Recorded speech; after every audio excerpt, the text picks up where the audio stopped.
Hey, what's up, Leaf fans? It's your boy TML Domain here, aka Persian Poppy. Um, it's playoff game day. It's finally here. We're finally about to see the Leafs play in the playoffs, the thing that we've been waiting for all year. They've had a great regular season. They've accomplished a lot of things, but now it's time to put everything aside and it's time to get things done in the playoffs. And um, there's a lot of predictions out there. Pretty much everyone's picking the Toronto Maple Leafs, as they should.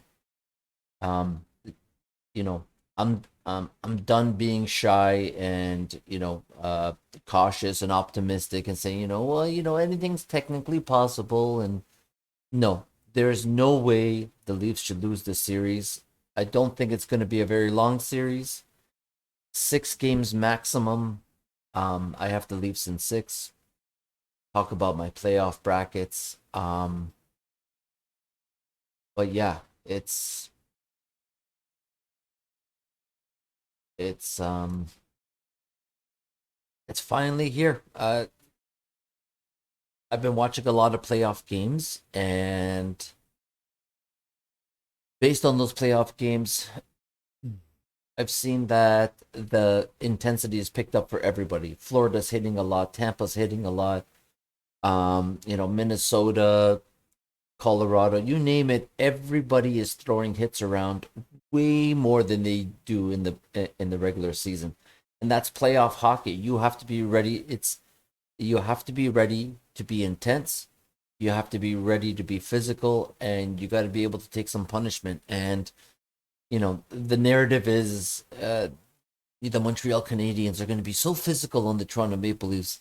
If you watched any playoffs so far, you see that every team is out there just throwing themselves around, hitting anything that moves. That's just the playoffs. It's not, you know, particular to how the Montreal Canadiens play. Yes, the Montreal Canadiens have to play physical to try to neutralize the speed and the playmaking ability of the Toronto Maple Leafs and their scores, but the Leafs are going to play any which way you want to play. You want to play physical.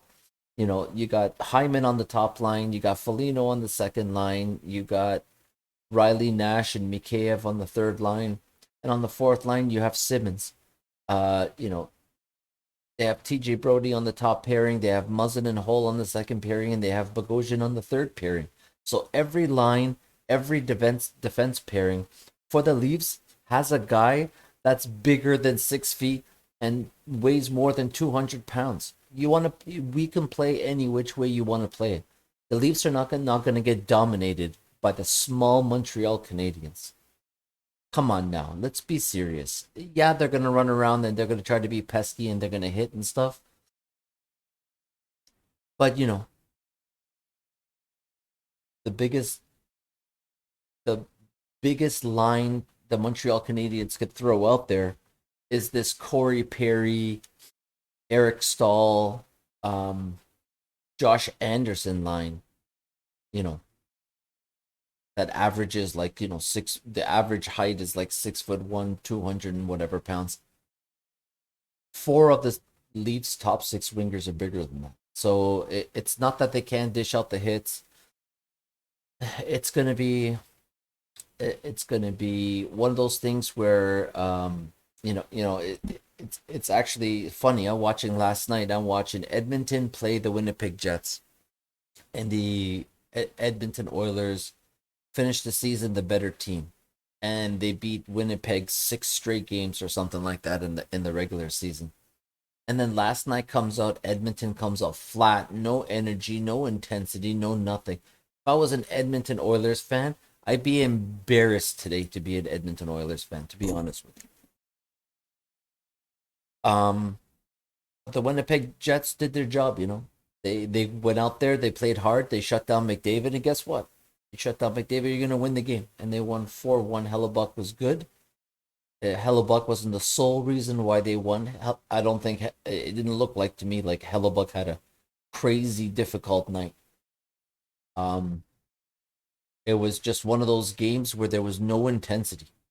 You know, I was shocked to see the hit totals at the end of the game. I think the guy who's counting hits was he either fell asleep or he woke up and he just wrote a number down, or he was having a few beers or something. But it did not look like there was that many hits thrown. 68 or something like that. I don't think there was that many hits thrown, but you know, uh, everything that I've seen from the rest of the NHL has been fast, intense, full of physicality, and then all of a sudden Edmonton Winnipeg play, and you know it looked like they were afraid to hit each other out there. So I don't think the Leafs are going to be like that. I think the Leafs are going to come out like they're shot out of a cannon, and they're gonna yeah, they're definitely gonna come out like they've been shot out of a cannon. They have tons of energy. They've been waiting a long time to play these games, and they're anxious, and you know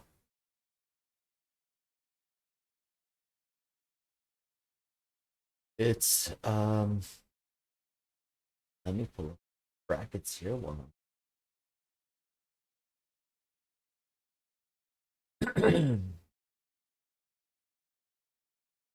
um brackets. So yeah, it's one of those things where I think the Montreal Canadiens are gonna have to weather the first 10 minutes. When the Leafs are flying around, if the Leafs get one early, I think it's gonna be one of those easy games. But I don't expect the Leafs to lose this series. I don't expect the Leafs. I expect the Leafs to go 2 rounds minimum. Um, it's not even going to be close.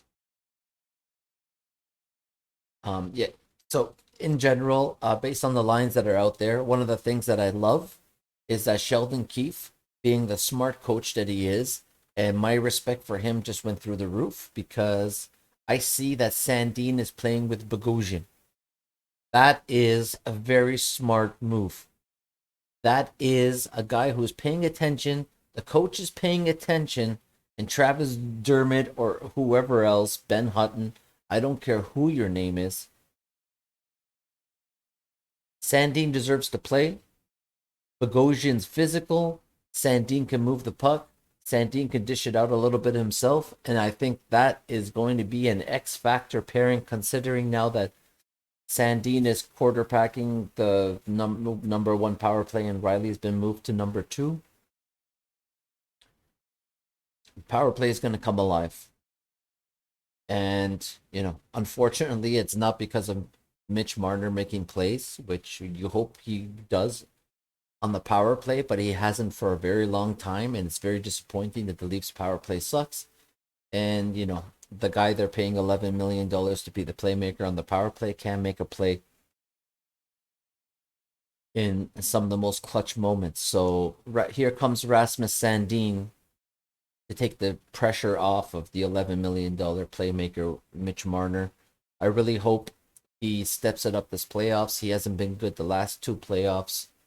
One goal in his last 12 playoff games, 7 games against Boston, 5 games against Columbus. He has one goal.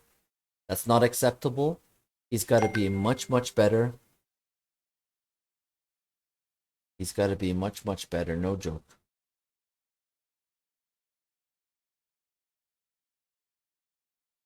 So, yeah, I just think um, the Leafs, no matter how they're set up with Hyman, Tavares, and Marner on the top line, that's an exceptional top line. The Montreal Canadiens have nothing to match that. And then you have Foligno with Tavares and Nylander, and Montreal has nothing to match that. And Sheldon Keefe has come up with a new checking line, the third line checking line with Kerfoot on the wing, with Riley, with Nash in the middle, and Mikheyev on the other side. So I haven't seen Nash play in a long, long time. I think the last time I saw him play was obviously when he was a Columbus Blue Jacket in the play-in round, and I don't remember how fast he is as a skater, but Kerfoot and Mikheyev are very fast skaters, so that line is going to be able to get up and down the ice fairly quickly, and then the Leafs are going to throw out a bunch of grit and skill and hockey IQ and Thornton, Spezza, Simmons. And one of the prop bets that I saw for this series was Simmons was at 0.5 goals for this series. He's going to score one for sure. That is a prop bet you need to put down a lot of money on.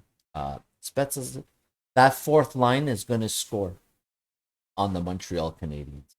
I don't care who you put in net. I don't care if it's Price, Allen. It doesn't matter. Um, it's a fairly lopsided series. Let's see.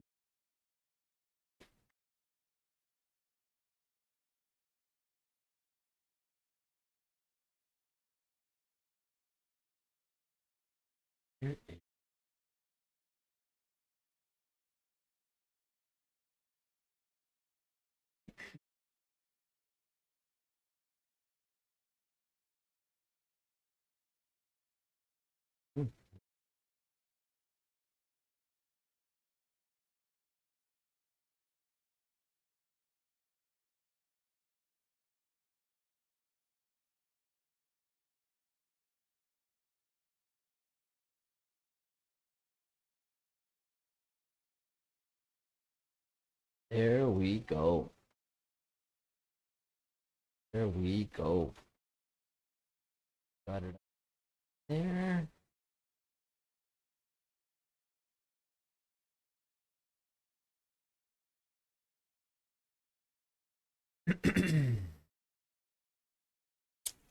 So these are my picks for the playoffs. I'm gonna run through them very quickly. Obviously this is the NHL bracket challenge, so it's closed and you have to fill this out before the playoffs started. And I had in the Scotia North Division, I had Toronto in 6 over the Montreal Canadiens, Edmonton over Winnipeg in 7, and Edmonton and then Toronto beating Edmonton to win that division. Um, in the Honda West, I had Colorado in 6 over St. Louis, Vegas in 6 over Minnesota, and then I had Vegas beating Colorado to win that division. Uh, Carolina, Nashville, I picked Carolina in 5. Tampa, Florida, I picked Tampa in 7. And then Tampa, Carolina, I picked Carolina over Tampa to win that division. And then based on how that works out is Vegas plays Pittsburgh. Vegas comes out on top. Carolina plays Toronto. Carolina wins that. And the Stanley Cup is between Vegas and Carolina. And I have the Golden Knights winning the Stanley Cup. That's my bracket. Guys, let me know in the comments what you guys think. If you filled this out at all. What you guys ended up getting. What you guys ended up putting in your brackets. If you agree with my bracket, if you don't agree with my bracket, let me know. There's some very hard series to figure out in this one. That Vegas Minnesota one is very tough. Edmonton Winnipeg is very tough, and Washington Boston was a very hard one as well. I had Washington beating Boston in 7, Pittsburgh beating New York Islanders in 7, and then Pittsburgh beating Washington. So these are my picks. Definitely let me know what you guys think. Uh, I'm I'm I'm guessing the score tonight for the Leafs game for game 1 of the against Montreal Toronto is going to be a 3-2 score for the Toronto Maple Leafs. And Jack Campbell's going to play a hell of a game. And this is a unique series. There's a back-to-back. Game 3 and Game 4 are back-to-backs. So I'm predicting that we're going to see all 4 goalies in this series. We're going to see Campbell. We're going to see Freddie. We're going to see Price. We're going to see Allen.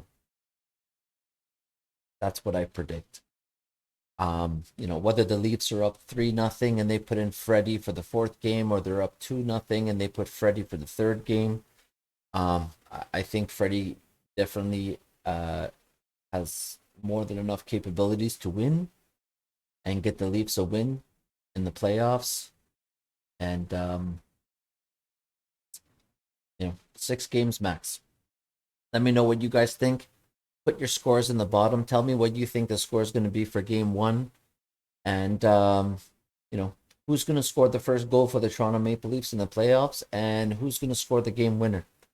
I personally think my boy Willie Nylander is going to score tonight. And whether he scores the first goal or the game-winning goal, I think you can't count out that 4th line either. So I'm putting my money on William Nylander tonight. But I'm super excited, man. I can't wait to get this going. I cannot wait to get this going. Let's go, go, go, go, go, go, Leafs, go. North Division champs, baby. And soon, well, that's actually weird. Based on the way the brackets are, what happens if... So based on my bracket, Vegas plays Pittsburgh and Toronto plays Carolina. So if Toronto beats Carolina and then Toronto meets Pittsburgh in the Stanley Cup final and Toronto wins, do they win Eastern Conference Championship and the Western Conference Championship and the Stanley Cup? Is that... I know they're not giving out the Eastern Conference Championships this year, which is super weird, but imagine 2 Eastern Conference teams in the Stanley Cup final. Imagine it could be the Toronto Maple Leafs and the Boston Bruins in the Stanley Cup final. Like, it's so weird. Everything about this season has been weird.